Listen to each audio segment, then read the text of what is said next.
मैं पूछना चाहती हूँ मिस्टर अडानी पे क्या एक्शन हुआ। मैं पूछना चाहती हूँ ब्रिजभूषण जी पे क्या एक्शन हुआ। जब ये मंदिर नहीं बना था तब भी भगवान राम यहीं थे, तब भी यहाँ करोड़ों लोगों के आराध्य थे। 80 करोड़ लोगों को फ्री राशन देना है तो इसका मतलब ये है 80 करोड़ लोगों को गरीब रखना है। मोदी सरकार में लेडी सेफ नहीं है। मणिपुर में इन्होंने क्या किया, हमारी महिलाओं के साथ इन्होंने क्या किया, मोदी जी ने एक भी अफसोस नहीं किया। और ये कौन से पापा हैं जो सिलेक्टिव पापा हैं, जो अपनी कंट्री को, अपना घर में तो आग लगी हुई है और बाहर वो अपना इमेज बनाने के चक्रों में है। तो ना में अरविंद केजरीवाल जी जेल के अंदर है, 15 दिन की न्यायिक हिरासत में है। लेकिन क्या आम आदमी पार्टी को इस बार सहानुभूति का वोट मिलेगा या फिर जनता इस पूरे जो घटनाक्रम हुआ है कि चुनाव से ठीक पहले एक सिटिंग सीएम की गिरफ्तारी हो जाती है, क्या इस पूरे घटनाक्रम के बाद जनता जाग जाएगी, जनता सही मायने में सोच समझ के वोट देगी? इसी पर ज्यादा बातचीत करने के लिए हमारे साथ कुछ महिलाएं, उन महिलाओं से जुड़ेंगे, सीधा बातचीत करेंगे। आम आदमी पार्टी और विपक्षी दलों के लोगों पर लग रहे हैं, लेकिन उधर प्रधानमंत्री मोदी जी लगातार कह रहे हैं भ्रष्टाचार पे आरोपी पे जो आरोप लगे हैं एक्शन होगा, जबरदस्त एक्शन होगा। अभी कुछ लोग गए और लोग आगे जाए। मैं पूछना चाहती हूँ मिस्टर अडानी पे क्या एक्शन हुआ। मैं पूछना चाहती हूँ ब्रिजभूषण जी पे क्या एक्शन हुआ, जो कि एक इतना बड़ा पूरा एक जो एथलीट्स हैं उन्होंने सारा प्रोटेस्ट किया, सब कुछ किया, उसके बावजूद तो एक्शन करिए ना। हम तो कह रहे हैं एक्शन करिए, बिल्कुल करिए, पर जो वैलिड, जो प्रूवन जो चीज़ें हैं, जो दिख रहा है साफ साफ, इतने प्रोटेस्ट हो रहे हैं, फार्मर्स प्रोटेस्ट पे 700 किसान मर गए, वहाँ पे क्या हुआ? जो मिनिस्टर के बेटे ने जो बूढ़े किसानों के ऊपर गाड़ी चढ़ा दी थी, उसका क्या हुआ? टिकट दे दिया उनको, तो टिकट दे दिया। सो आप एक्शन करिए, हम तो कह रहे हैं, हम तो साथ में करिए। लग रहा है सिलेक्टिव एक्शन जो है प्रधानमंत्री मोदी के द्वारा किया जा रहा है। बिल्कुल बिल्कुल सिलेक्टिव एक्शन है।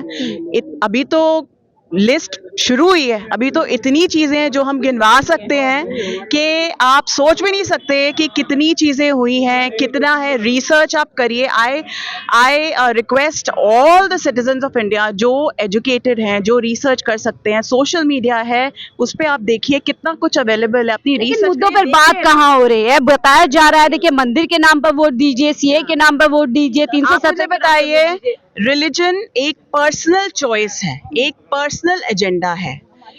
ये इसमें हम इसके बेसिस पे वोट करना, ये कहाँ तक हमारी लाइफ में डायरेक्टली हमें कहाँ इम्पैक्ट पड़ता है। मैं अगर सिख हूँ, मैं सिख फैमिली से बिलोंग करती हूँ, मेरे अपने मॉरल्स हैं, वर्च्यूज हैं, इसका मतलब ये थोड़ी ना है कि मैं कोई सिख लीडर को चूज करूंगी चाहे उन्होंने काम किया है नहीं किया है, चाहे वो एलिजिबल हैं या वो वर्थ हैं कि नहीं है। मैं चूज करूंगी आज की डेट में गुरुद्वारे जाना, मत्था टेकना, एक अच्छी वहां से एनर्जी लेना और अपनी लाइफ में वापस आना। रिलीजन का एजेंडा ये होता है कि आप अपनी लाइफ को जिए कैसे, वो एक पर्सनल। जनता क्या करे जब प्रधानमंत्री मोदी जी आज भी कह रहे हैं कि पहली बार होगा जब श्री राम जी नवमी के टाइम पर टेंट के बाहर नहीं, मतलब टेंट में नहीं होंगे, मंदिर के अंदर होंगे। पूरा नहीं बना, लोगों को खाने को मिल रहा है क्या? और क्या, मंदिर भी पूरा नहीं। भगवान जी तो हमारे हृदय में है। दिवाली में जब ये मंदिर नहीं बना था तब भी भगवान राम यहीं थे, तब भी यहाँ करोड़ों लोगों के आराध्य थे। आप मुझे बताइए राम जी को कहाँ से लाए हैं? ये जो एक क्रिएटिव में हुआ करते थे, मंदिर भव्य उनके लिए बनाया है। मंदिर तो हमेशा से है, मंदिर तो हमेशा से, एक मंदिर को इतना ज्यादा इम्पोर्टेंस दे रहे हैं। इट्स वेरी नाइस, बहुत अच्छी बात है कि एक मंदिर बना है, बट उसका पॉलिटिकल मुद्दा बनाना कहाँ तक? पॉलिटिसाइज करना उसका मतलब ही नहीं है कोई। के नाम पर वोट मांगे जा रहे हैं। बिल्कुल, religion is a separate entity, politics is absolutely separate. Politics में क्या है? एक ऑर्गेनाइजेशन है, गवर्नमेंट एक ऑर्गेनाइजेशन है, उनका काम क्या है? हमारे लिए वो पॉलिसीज ऐसी बनाएं कि हर एक सिटीजन्स को उसका हक मिले, चाहे वो किसी भी तबके का होता है। वो हो रहा है, वो नहीं हो। रिलीजन से क्या हो रहा है? मेरे घर में खाना आ रहा है, मेरे को टैक्सेस कम पड़ रहे हैं। 83% लोग बेरोजगार हैं। उनको आप सोचिए खाएंगे कहाँ से? क्या केवल दर्शन करने 80 करोड़ लोगों को बोला जाता है कि राशन दिया जा रहा है। पिछले 10 साल से मोदी जी एक भी आदमी को पॉवर्टी लाइन से बाहर नहीं निकाल पाए हैं। बड़ी बात वो पिछले 10 साल से 80 करोड़ लोग तो कम से कम वहीं के वहीं गरीब हैं। बिल्कुल रखना है ना।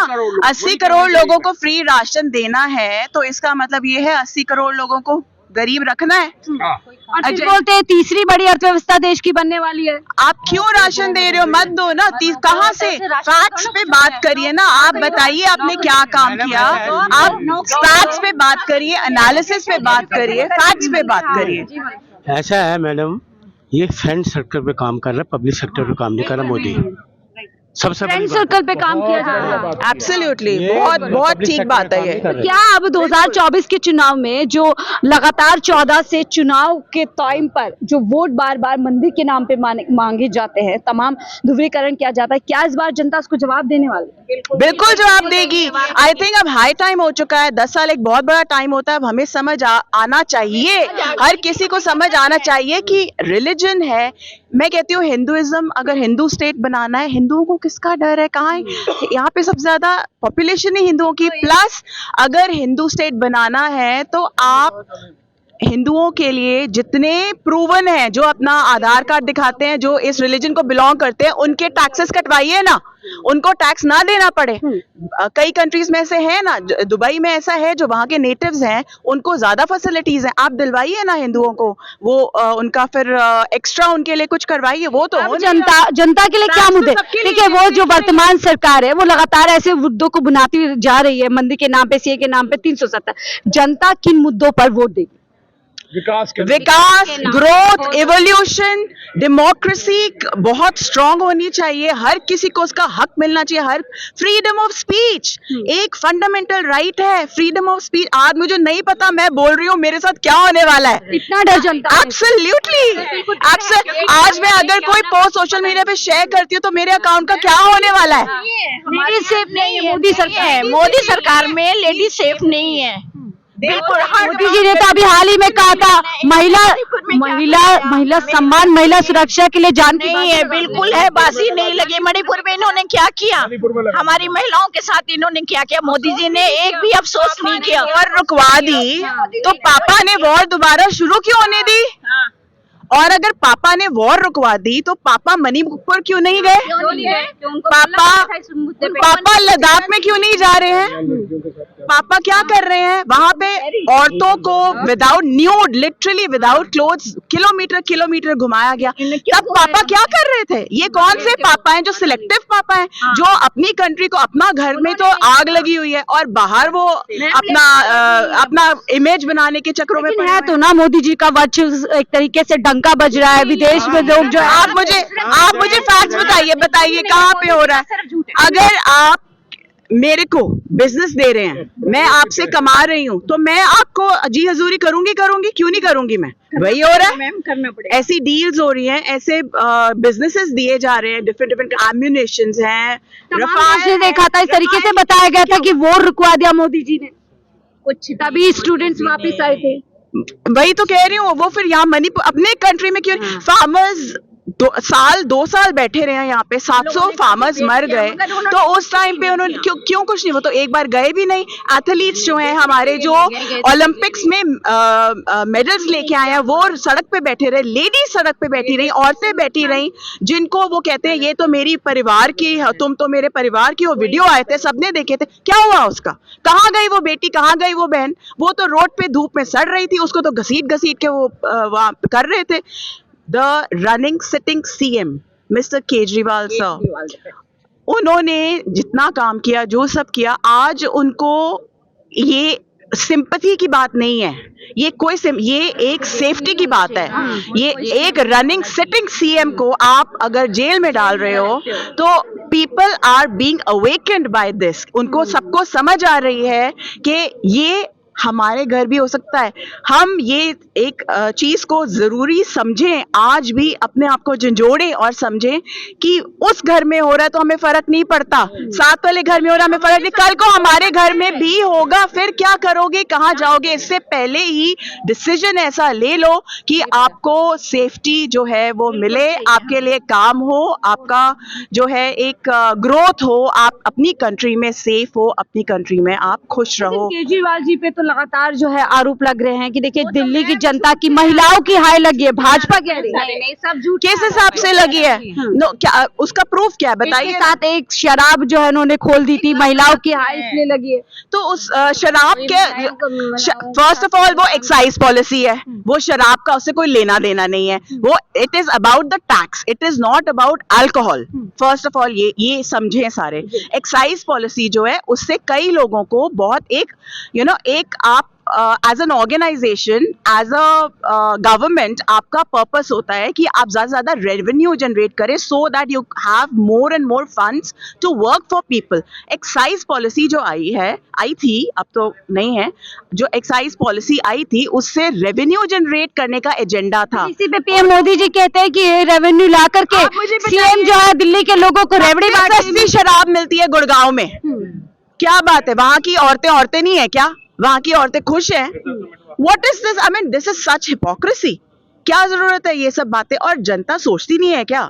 जनता क्या बेवकूफ थोड़ी ना है, सबको पता है। सब आज की डेट में हर इंसान के पास फोन है, हर इंसान सोशल मीडिया को एक्सेस कर सकता है, सब, चाहे वो पढ़े लिखे हैं चाहे नहीं। इंडिया की खासियत ही यही है कि हमारे पास रॉ टैलेंट है। कंगना रनौत, स्मृति ईरानी कह रही हैं कि देश अगर किसी के हाथ में सुरक्षित है तो पीएम मोदी के हाथ में। कंगना रनौत ये भी कहती है कि इंडिया के फर्स्ट प्राइम मिनिस्टर तो सुभाष चंद्र बोस जी थे। तो आप क्या बोलेंगे, कितनी इंटेलिजेंस है उनकी? 2014 में नेशनल मीडिया पे बैठ के ये बात बोल रही हैं, आप बताइए मुझे। तो मतलब आप फैक्ट्स को स्टडी करिए ना। जो इतनी बड़ी पोजीशन पे एक मंडी से वो लिटरली फाइट कर रही हैं इलेक्शन को, और उन्होंने अपनी रिसर्च इतनी तक नहीं करी है कि फर्स्ट प्राइम मिनिस्टर कौन है। तो आप कुछ भी बोलने से जो टाइम वो चला गया, अब चाम, आप कुछ भी फालतू बोलेंगे और लोगों को चाम कर लेंगे, वो टाइम अब चला गया। अब हम अपनी रिसर्च करते हैं, हम समझते हैं, हम देखते हैं, हम एनालिसिस करते हैं, इवैल्यूएट करते हैं। पढ़ा लिखा वोटर तो बहुत कम है ना, जितने भी वोटर्स है वो तमाम वही है जो मंदिर चाहता था, जो चाहता था। हम वो कंट्री है जहाँ पे नालंदा यूनिवर्सिटी थी उस टाइम में, जहाँ पे पूरे दुनिया में कुछ नहीं था। हम वो कंट्री को बिलोंग करते हैं, हमारे जीन्स वो हैं, तो हमारे पास रॉ इंटेलिजेंस है।